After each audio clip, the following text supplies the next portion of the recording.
오늘 봉독할 성경 말씀은 창세기 44장이 되겠습니다.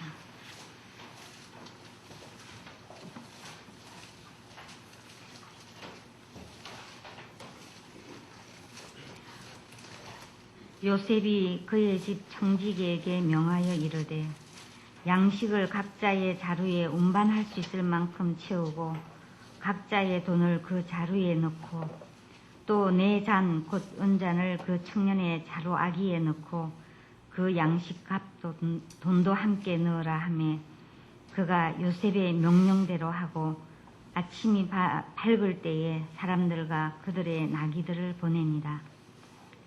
그들이 성읍에서 나가 멀리 가기 전에 요셉이 청지기에게 이르되 일어나 그 사람들의 뒤를 따라가서 그들에게 이르기를 너희가 어찌하여 선을 악으로 갚느냐? 이것은 내 주인이 가지고 마시며 늘 점치는 데에 쓰는 것이 아니냐? 너희가 이같이 하니 악하도다 하라. 청지기가 그들에게 따라가서 그대로 말하니 그들이 그에게 대답하되 내 주여 어찌 이렇게 말씀하시나이까? 당신의 종들이 이런 일은 결단코 아니하나이다. 우리 자루에 있던 돈도 우리가 가나안 땅에서부터 당신에게로 가져왔거늘 우리가 어찌 당신의 주인의 집에서 은금을 도둑질하리이까? 당신의 종들 중 누구에게서 발견되든지 그는 죽을 것이요 우리는 내 주의 종들이 되리이다. 그가 이르되 그러면 너희의 말과 같이 하리라. 그것이 누구에게서든지 발견되면 그는 내게 종이 될 것이요 너희는 죄가 없으리라. 그들이 각각 급히 자루를 땅에 내려놓고 자루를 각기 푸니 그가 나이 많은 자에게서부터 시작하여 나이 적은 자에게까지 조사하며 그 잔이 베냐민의 자루에서 발견된지라. 그들이 옷을 찢고 각기 짐을 나귀에 싣고 성으로 돌아가니라. 유다와 그의 형제들이 요셉의 집에 이르니 요셉이 아직 그곳에 있는지라 그의 앞에서 땅에 엎드리니 요셉이 그들에게 이르되 너희가 어찌하여 이런 일을 행하였느냐? 나 같은 사람이 점을 잘 치는 줄을 너희는 알지 못하였느냐? 유다가 말하되 우리가 내 주께 무슨 말을 하오리이까? 무슨 설명을 하오리이까? 우리가 어떻게 우리의 정직함을 나타내리이까? 하나님이 종들의 죄악을 찾아내셨으니 우리와 이 잔이 발견된 자가 다 내 주의 노예가 되겠나이다. 요셉이 이르되 내가 결코 그리하지 아니하리라. 잔이 그 손에서 발견된 자만 내 종이 되고 너희는 평안히 너희 아버지께로 도로 올라갈 것이니라. 유다가 그에게 가까이 가서 이르되 내 주여 원하건대 당신의 종에게 내 주의 귀에 한 말씀을 아뢰게 하소서. 주의 종에게 노하지 마소서. 주는 바로와 같으신민이이다.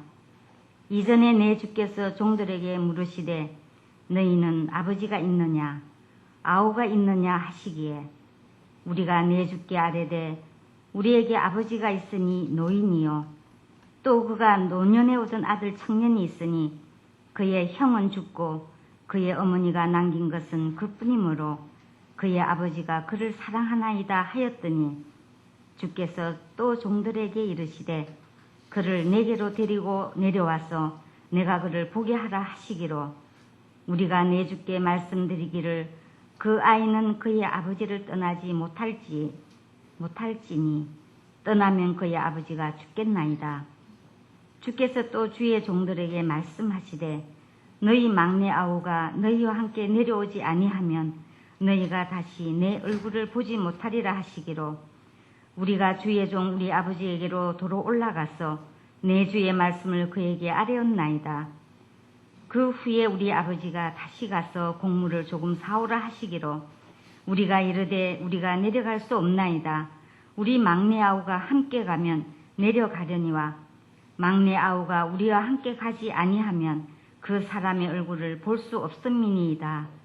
주의 종 우리 아버지가 우리에게 이르되 너희도 알거니와 내 아내가 내게 두 아들을 낳았으나 하나는 내게서 나갔으므로 내가 말하기를 틀림없이 찢겨 죽었다 하고 내가 지금까지 그를 보지 못하거늘 너희가 이 아이도 내게서 데려가려 하니 만일 죄가 그 몸에 미치면 나의 흰머리를 슬퍼하며 소홀로 내려가게 하리라 하니 아버지의 생명과 아이의 생명이 서로 하나로 묶여 있거늘 이제 내가 주의 종 우리 아버지에게 돌아갈 때에 아이가 우리와 함께 가지 아니하면 아버지가 아이의 없음을 보고 죽으리니 이같이 되면 종들이 주의 종 우리 아버지가 흰머리로 슬퍼하며 소홀로 내려가게 함이니이다.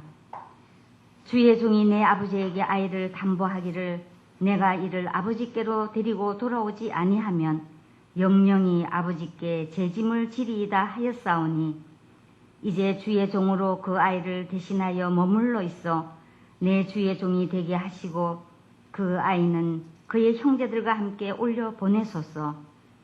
그 아이가 나와 함께 가지 아니하면 내가 어찌 내 아버지에게로 올라갈 수 있으리이까. 두렵건대 죄가 내 아버지에게 미침을 보리이다.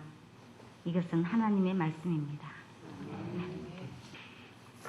이상분 집사님 그 부군께서 갑자기 주일날 쓰러지셨어요. 그래서 제가 이제 한 권사님의 연락을 받고 전화를 드렸습니다. 드렸더니 이제 응급실에 실려가서 바로 수술에 들어갔대요. 무슨 병이냐면은 건강했었는데 심장이 문제가 생긴 거예요. 그래서 쓰러진 겁니다. 그리고 오늘 퇴원하셨어요. 중환자실에 들어갔다 오늘 퇴원했는데 아주 기적 같대요. 그러니까 조금만 이건 시간을 놓쳐버리면 굉장히 위험한 거래요. 근데 딱 시간이 맞춰져서 수술 바로 들어가서 빨리 처치를 했기 때문에 이렇게 또 빨리 회복이 되었다. 그런 기쁜 소식을 들었습니다. 우리 몸에 이제 혈관들이 흐르잖아요. 온몸에 혈관이 흐르는데 이 혈관의 길이를 다 이어서 늘어보면 몇 미터 정도 될 것 같아요. 이번에 수능이 나올지 모르는데 여기 수능 우리 부모님들 좋아 계시는데 지구 한 바퀴. 아유, 역시 남광주사님 아는 게 그렇게 많아요. 12만 킬로미터랍니다. 그러니까 지구 한 3바퀴 정도. 아주 근접했습니다. 3바퀴 정도. 우리 한 사람의 그 핏줄이 그렇게 길게 엮어놓으면 이렇게 쫙 연결해 놓으면. 그런데 이게 잘 안 막히고 이렇게 돌아간다는 게 기적 아닙니까? 12만 킬로미터 그 길이에 안 막히고 이게 잘 돌아간다는 게 하나님이 놀라우신 분입니다. 아주 위대하신 분이시죠. 어디 하나 막히면은 또 우리가 저리고 그러잖아요. 그런 거 보면 우리 믿음의 가족들 또 우리 가정도 마찬가지고 다 이렇게 한 몸이잖아요. 성경에 표현한 대로 한 그리스도의 몸입니다. 서로 이렇게 통하게 돼 있어요. 어느 한 곳에 막히면은 그게 이제 병든 거죠. 아픈 거죠. 이렇게 원활하게 피가 돌아가면서 우리의 건강을 유지하듯이 우리 믿음의 공동체도 이렇게 같이 소통하고 서로 위해서 기도해주고 엘살바도르 있더라도 우리 늘 기도합니다. 토요일마다 아예 우리 주부에다가 엘살바도르 그 자매 선교기관 여기 올려놨어요. 모르신가요? 아셨어요? 모르셨구나. 아예 올려놨습니다. 엘살바도르 선교사로 그냥 올려놨는데 우리가 소통합니다. 우리 집사님도 늘 우리 교회에 있지 않고 뭐 기도하시는 거 우리가 알고 있고 또 우리가 계속 기도하고 이게 이제 서로 핏줄이 연결돼서 소통을 하는 거죠. 지금 이제 요셉 집안 있죠. 요셉의 집안에 지금 문제가 생겼죠. 벌써 크게 그 아버지 야곱의 자녀들 사이에 그런 문제들 우리가 알고 있잖아요. 그 형들이 요셉 죽이려고 했고 또 팔려고. 그래서 벌써 그 안에 지금 굉장한 문제가 있습니다. 그러니까 그 전체 그 집안을 보면은 지금 건강하지 않죠. 막혀 있고 그 동생 요셉과의 그 관계도 지금 아직 회복이 안 된 상태고 또 아버지를 그 형들이 속였잖아요. 이런 거 보면은 아직 정말 그 소통의 문제가 있는 것 같습니다. 그러나 하나님은 하나님의 백성들의 그 공동체를 회복하시기를 원해요. 건강하기를 원하세요. 이스라엘이 범죄했을 때 하나님께서는 쳐서라도 혼내서라도 그들의 건강을 회복하기를 원합니다. 암덩어리에 있으면 수술해서라도 고통스럽지만 그걸 해부해서라도 건강을 찾기를 원하세요. 그것이 하나님의 마음이죠.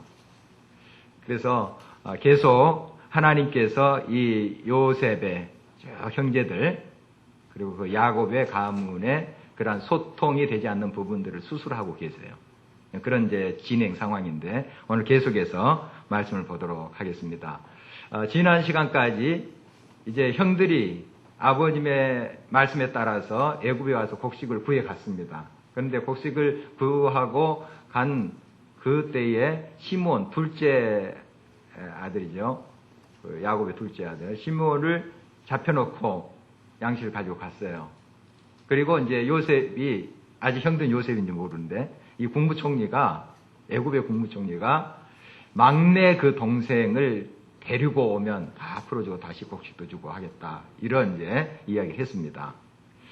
그런데 지금 아버지 야곱은 이 막내 이 베냐민이죠. 베냐민에 대해서 애틋한 마음이 있어요. 왜냐하면 그 어머니는 이 베냐민을 낳으면서 죽었어요. 라헬 죽었고 그 형이 있었는데 요셉이죠. 형도 지금 야곱 쪽에서 보면은 죽었다고 생각하는 거죠. 그러니까 그 베냐민 막내가 얼마나 그 불쌍하겠어요. 그러니까 이 베냐민을 싸고 두는 거죠. 아버지가. 그리고 형들한테만 다 곡식 구하러 가라 하고 베냐민 남겨두고 이렇게 했잖아요. 그런데 그 국무총리란 사람이 애굽의 국무총리란 사람이 그 베냐민을 막내를 데리고 오라는 거예요. 그러지 않냐면 내 얼굴 볼 생각도 하지 마라. 곡식 뭐 한 톨이라도 안 준다. 이렇게 했거든요. 그런데 이제 그 형들이 집에 가서 첫 번째 가지고 온 곡식들 다 먹어버렸어, 이제. 다 굶게 생겼잖아요. 그래서 할 수 없이 아버지도 이제 뜻을 굽히시고 그 막내 아들 베냐민을 형들한테 붙여서 지금 보내는 겁니다. 그래서 이제 요셉과 다시 만나게 돼요. 두 번째로 요셉과 만나게 됐어요. 지금 그 상황입니다. 이제 시므온도 풀려났습니다. 그동안 잡혀 있었던 시므온도 풀려났고 또 베냐민도 같이 이제 보게 됐습니다. 요셉이. 그러니까 온 형제가 같이 있게 됐어요.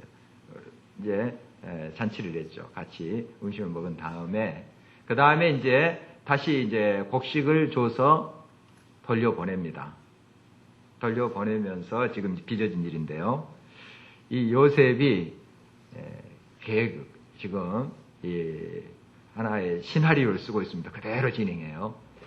자기의 은잔, 그러니까 이 같이 잔치하면서 먹으면서 아마 은잔을 사용한 것 같은데 이것을 몰래 베냐민의 그 곡식 자루에 넣게 합니다. 넣게 해서 이제 보내면서 이제 그 일을 진행하고 있는 장면이죠. 2절 한번 다시 한번 보도록 하겠습니다. 또 내 장 곧 은잔을 그 청년의 자루 아기에 넣고 그 양식값 돈도 함께 넣으라 하매 그가 요셉의 명령대로 하고. 자, 지금 이제 등장하는 인물들이 있는데 그 중에 이 청직이라는 사람이 나타나요. 요셉의 집의 그 총무입니다. 총무. 모든 집안의 일을 담당하는 사람이죠. 청직이. 바로 요셉이 보디발 집에서 이 일을 했어요. 청직이 일을. 그래서 잘 이렇게 보디발의 살림을 관리를 잘했죠. 그리고 보디발이 이렇게 번성하게 했던 그런 이야기를 우리가 알고 있습니다. 바로 이제 요셉의 집의 그 청직이에요. 그래서 요셉이 자기 생각 많이 했을 거예요. 이 청직이 보면서. 그리고 지금 쭉 하는 모습 보면은 굉장히 성실합니다. 성실하게 이 일을 진행하고 하는 것을 보게 됩니다. 그래서 요셉 밑에서 요셉의 성실함 또 진실함 그것을 많이 배웠던 사람이 아닌가 이렇게 보여지고요. 또 애굽의 여러 우상 문화 속에서 요셉은 끝까지 하나님의 신앙을 지켰던 사람이죠. 그래서 이렇게 가까이 있는 사람, 자기 가족들을 하나님의 신앙으로 잘 이끌었던 것으로 보입니다. 이 청지기도 역시 하나님을 경외하는 사람이었다 하는 걸 볼 수 있어요. 그의 짤막짤막한 고백 속에 쭉 보면은 우리 지난 시간에도 그 하나님이 인정하는 것을 우리가 볼 수가 있잖아요. 이 청지기의 모습을 보면 어떻게 그가 반응하는가. 먼저 주인의 의도를 정확하게 파악합니다. 주인의 의도를, 즉 요셉의 의도와 요셉이 지금 하고자 하는 일을 정확하게 알고 있어요. 어떻게 알 수 있었을까요? 들었기 때문에, 경청했기 때문에 그렇습니다. 경청해야지 정확하게 알 수 있어요. 그리고 그 정확한 내용, 주인의 의도를 잘 파악하고 그것을 또 성실하게 수행을 했어요. 우리가 잘 듣지만 행동으로 안 옮길 때가 많습니다. 그건 좋은 청지기가 아니죠.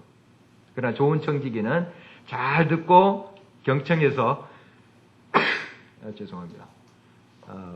파악을 해서 주인의 의도를 잘 파악해서 그대로 성실하게 그것을 행하는 종이 진정한 청지기죠. 바로 이제 요셉이 말한 대로 그대로 이 종이 하는데, 지금 형들이 이제 날이 밝아서 온 형제들이 이제 11형제죠. 요셉은 지금 빠져 있으니까 11형제들이 이제 다시 만나가지고 곡식 짊어지고 집으로 가요. 그동안 좀 두려웠죠. 어떤 일이 있을까 두려웠지만은 이제는 잔치 또 자리에서 또 즐겁게 이렇게 같이 식사를 나누고, 또 날이 밝아서 이제 곡식까지 짊어지고 아버지 배로 가고 베냐민도 같이 가니까 지금 굉장히 발걸음이 가벼워졌습니다. 그런데 뒤에서 청지기가 쫓아오고, 요셉의 청지기가, 물론 사람들 데리고 쫓아오겠죠. 하면서 계속 거라 하는 거예요. 그러면서 우리 주인의 은잔을 누가 훔쳐갔다 하는 거예요. 이게 요셉이 다 계획한 겁니다. 사실은 그게 아닌데, 훔친 것은 아닌데, 요셉이 이런 지금 신화를 쓰면서 그대로 지금 일을 진행하고 있는 모습이에요. 이 청지기의 모습 보면 6절 말씀 우리 한 목소리로 한번 읽어보겠습니다. 청지기가 그들에게 따라가서 그대로 말하니. 그러니까 요셉이 시킨 대로 그대로 했다. 순종하는 모습을 보게 됩니다. 그래서 이제 그 청지기가 요셉의 형들한테 그런 이야기를 다그치면서, 왜 훔쳐갔느냐, 우리 주인의 은잔을 훔쳐갔느냐. 그랬더니 이제 펄쩍 뛰죠. 요셉의 형들이 펄쩍 뛰죠. 그런 일이 없다. 9절 말씀, 그래서 이렇게 이야기합니다. 같이 읽겠습니다. 당신의 종들 중 누구에게서 발견되든지 그는 죽을 것이요 우리는 내 주의 종들이 되리라. 만약에 그 은잔이 발견되면 그 사람 죽여도 좋습니다, 이런 뜻이잖아요. 그리고 우리 모두는 다 종이 되겠습니다. 이제 우리는 혐의가 없다, 우리는 깨끗하다, 이런 것은 지금 강조하는 겁니다. 우리가 절대 그런 일 없습니다.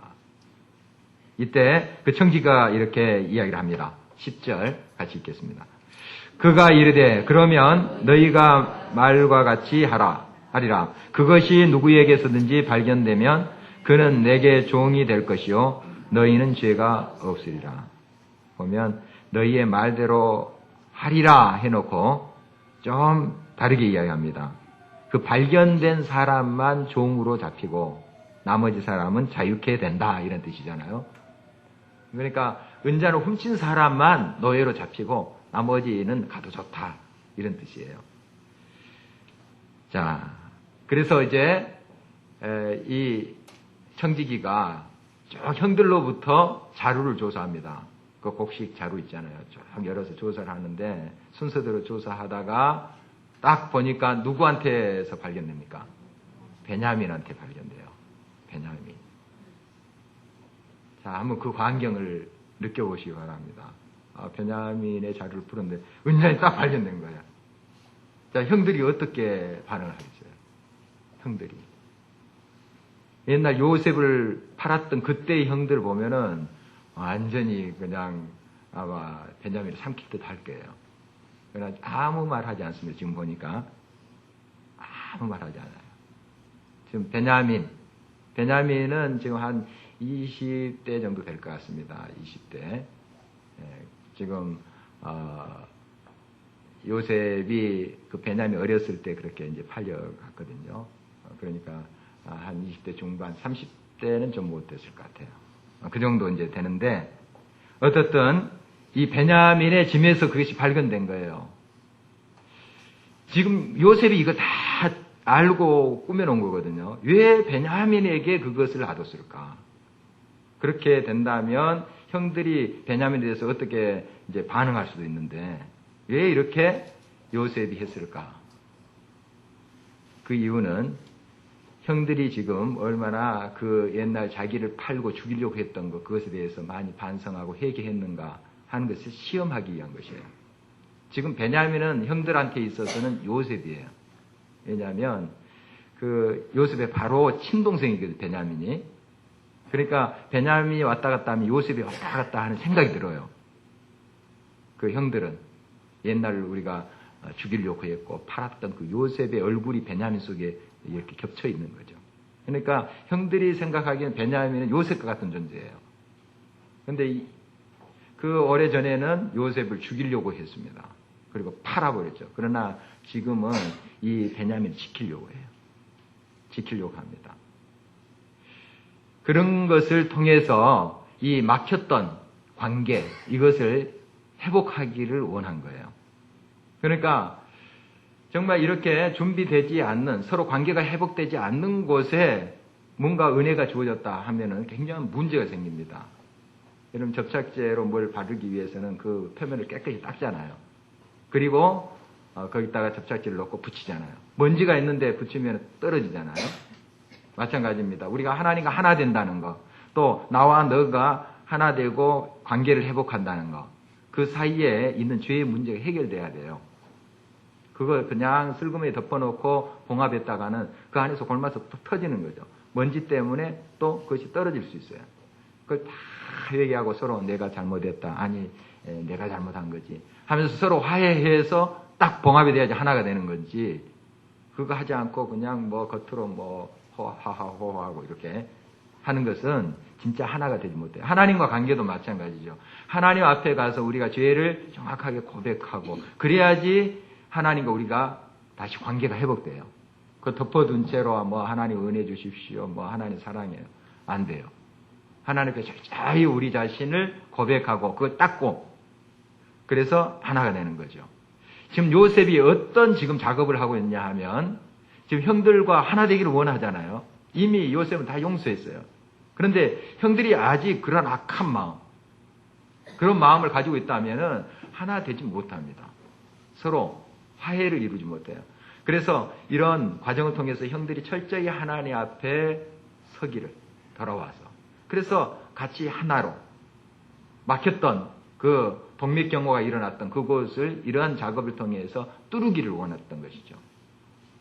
그래서 요셉은 참 지혜로운 사람이에요. 지금 이런 과정에 굉장히 절차가 좀 힘들고 또 기다린다는 게 참 쉽지 않은 거지만, 이런 과정을 통해서 온전한 관계 회복, 막혔던 것을 뚫는 그런 작업을 하고 있는 모습이죠. 15절 계속해서 읽어보도록 하겠습니다. 요셉이 그들에게 이르되 너희가 어찌하여 이런 일을 행하였느냐? 나 같은 사람이 점을 잘 치는 줄을 너희는 알지 못하였느냐? 이제 그 형들이 다 다시 요셉한테로 온 거예요. 여기 보면은 형제기의 말에 의하면 그 은잔을 숨긴 사람만 잡히고 다 가라는 거예요. 그렇잖아요. 그러면 옛날 같았으면 됐다, 살았다 하면서 형들이 갔을 거예요. 그러나 같이 베냐민을 따라옵니다. 사람들이 변한 거죠. 굉장히. 정말 하나님께 얼마나 회개를 했겠어요. 무슨 일이 생기면 그때 요셉을 그렇게 우리가 죽이려고 했던 거, 팔았던 거, 그 죄값이지, 이런 생각이 드는 거죠. 사람이 어떤 범죄를 범하고 그 두려워 떨 때 그 심리, 그게 더 고통스럽습니다. 매를 딱 맞아버리면 물론 육체적으로 아프지만 그 심리적인 해방감이 있어요. 매를 딱 맞으면. 그런데 들키기 전에 그 심리의 고통은 굉장하답니다. 그러니까 지금 형들의 심정이 그런 거죠. 지금 이렇게 형들은 그런 베냐민의 그 이제 은잔을 또 이렇게 발각되는 그 사건을 위해서 다시 이제 그 요셉한테 갔습니다. 가서 이제 요셉이 이런 이야기를 하죠. 내가 점을 잘 친다. 너희들이 숨긴 거 다 안다. 이런 표현을 하는데 사실 요셉이 점을 치는 사람 아닙니다. 이 표현이 이런 거죠. 이 당시에 이제 이런 요셉은 국무총리 겸 이런 해몽하고 또 나라의 지혜자입니다. 지혜자. 국사죠. 이 여러 나라의 징조를 또 왕한테 아뢰고 또 여러 그 상황을, 시대 상황을 또 조언하는 그런 사람이죠. 그런 역할에 있는 사람입니다. 이런 사람도 보통 이방 사람들은 이렇게 점을 치고 했어요. 또 점성술, 이렇게 그런 별을 보면서 점을 치고 이런 일을 했어요. 근데 요셉은 그거 하지 않았거든요. 지금 이제 형들 앞에 이런 표현을 한 것 뿐이에요. 점 치는 사람이 하나님 믿는 사람이니까. 자, 이때 나선 사람이 유다예요. 유다. 지난번에 그 아버지한테도 이야기한 사람이 유다고, 이 유다라는 사람이 참 이런 돌파력이 있습니다. 이런 상황에서 언제나 좀 이렇게 나서는 그런 모습을 보는데 16절 한번 보겠습니다. 유다가 말하되 우리가 내 주께 무슨 말을 하오리까? 무슨 설명을 하오리까? 우리가 어떻게 우리의 정직함을 나타내리까? 하나님이 종들의 죄악을 찾아내셨으니 우리와 이 잔이 발견된 자가 다 내 주의 노예가 되겠나이다. 이 보면 하나님이 종들의 죄악을 찾아내셨으니 이런 표현이 있어요. 이게 바로 요셉을 생각하고 하는 거예요. 아직까지 지금 20년이 지금 훨씬 넘었죠. 30년 가까이 되는데 그 요셉을 헤아렸던 그 악행에 대한 죄책감이 아직까지 있는 겁니다.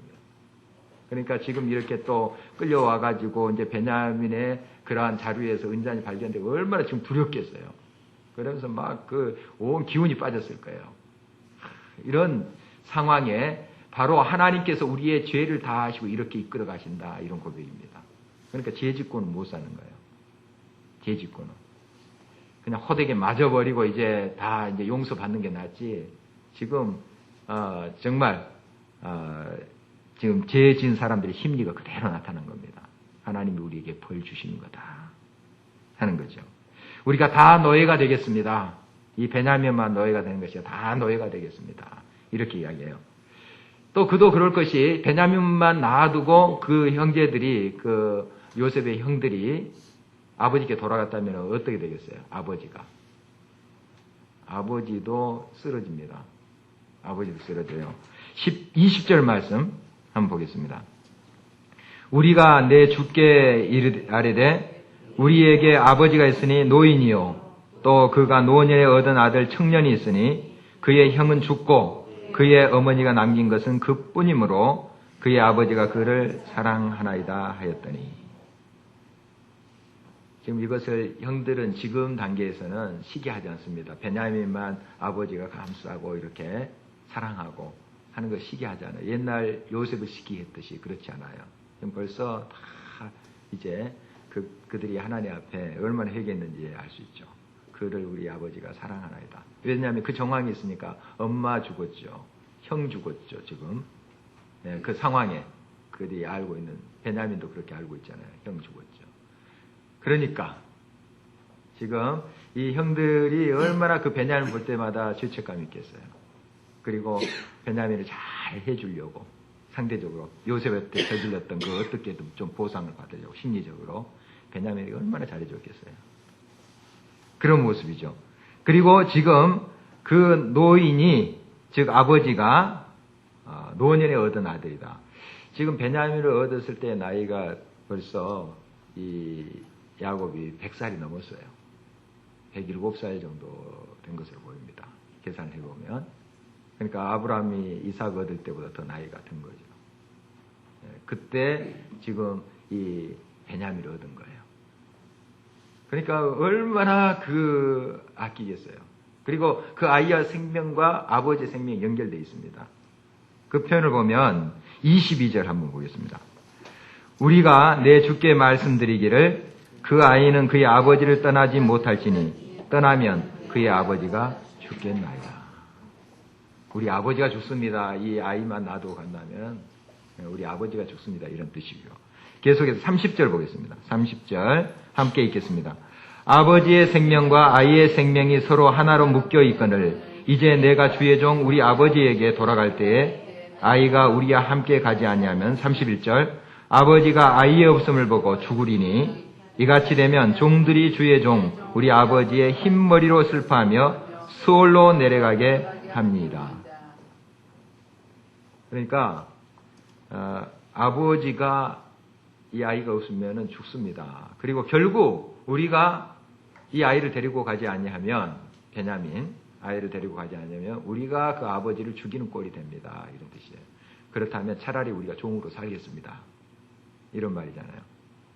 차라리 우리가 종으로 살겠습니다. 이 수월로 내려간다. 수월은 이제 음부, 이제 그 지하에 있는 세계, 그러니까 죽음을 뜻합니다. 무덤이란 뜻도 되고요. 무덤.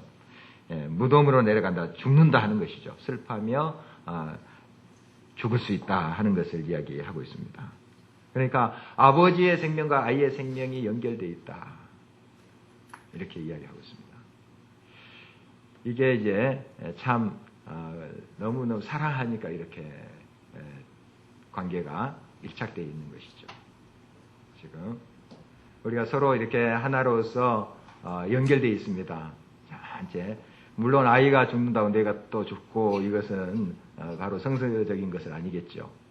성경적인 건 아니고 또 우리에게 주어진 또 삶이 있고 또 하나님께서 부르신 그 날에 우리가 가야 될지 내가 스스로 또 생명을 끊어서는 안 되겠죠. 이것은 굉장히 밀착된 관계를 이야기하고 있습니다. 밀착된. 정말 서로의 관계가 이렇게 하나로 돼 있는 그 관계를 말하고 있죠. 그래서 우리 가족 또 우리 공동체가 이러한 밀착된 그런 관계, 정말 하나된 그 관계를 회복해 가야 된다 하는 것입니다. 그러기 위해서는 서로가 서로에게 지은 모든 죄를 자백하고 또 고백하는 그것이 우리의 삶 속에 구체적으로 있어야 이 하나됨의 또 회복이 있게 되는 것이죠. 그래서 지금 이런 작업을 계속 하나님께서 요셉을 시켜서 하게 합니다. 그래서 그 요셉의 집안, 즉 야곱의 그 형제들이 다시 하나로 소통되도록 회복되도록 하는 작업을 계속 하고 있는 모습을 보게 됩니다. 그리고 이 유다가 나서서 계속 이런 이야기합니다. 33절 같이 한번 읽겠습니다. 이제 주의 종으로 그 아이를 대신하여 머물러 있어 내 주의 종이 되게 하시고 그 아이는 그의 형제들과 함께 올려 보내소서. 이거 진짜로 하는 말이에요. 지금 유다가 자기를 잡아서 노예로 삼고 나머지는 다 보내주십시오. 지금 유다도 자기 자식들이 있거든요. 자식들이 있고 가정이 다 있어요. 그런데 그것까지 다 내려놓겠다는 거예요. 지금 유다의 태도를 보면 정말 감동적입니다. 그래서 14절 이후에 유다가 쭉 그 아버지의 상황과 지금 이 아이를 데리고 갈 수밖에 없는 상황, 또 떼놓고 가면은 이런 일이 생길 수 있다. 아버지한테 이런 일이 생길 수 있다 하는 것을 쭉 설명하는데 이게 성경의 그 수사의 가장 아름다운 부분이라고 학자들은 이야기합니다. 감동적이고. 그러니까 유다가 얼마나 이때 진심을 담아서 뭐 달변으로 하는 그 차원보다도 정말 그 감동적인 말을 애굽의 총리 앞에서 한 거예요. 이제 요셉이지만은 지금 모르잖아요. 총리 앞에서 그 권세 있는 자 앞에서 이 말을 진심으로 하는데 그 누가 애굽의 총리 뭐 바로를 할지라도 안 녹아질 사람이 없으면 진심이 묻어나니까 진실로 이야기하고 있거든요. 유다가 이 바로 유다라는 사람 물론 허물도 많고 또 실수한 사람이에요. 이 사람 실수도 있고 한 사람이지만은 참 이 사람 통해서 이제 다윗의 왕조가 세워지잖아요. 그 다음에 예수님이 그 혈통에서 나왔고 이런 모습을 보면 우연이 아닙니다. 이스라엘 역사에 쭉 보면은 이런 위급한 상황 또 참 어려운 상황마다 나서서 자기 몸을 던진 사람이 유다예요. 유다 지파. 그래서 출애굽할 때도 유다 지파가 제일 주된 지파입니다. 제일 숫자도 물론 많거니와 제일 무슨 일이든지 앞장서서 그리고 진영을 갖춰서 출애굽할 때 광야에서 쭉 군대 형식으로 해서 진행을 했거든요.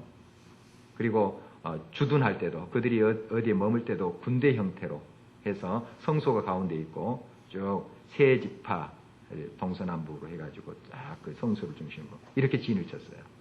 그리고 그렇게 또 나가서 진행하고 할 때 바로 이 유다 지파가 제일 앞장섭니다.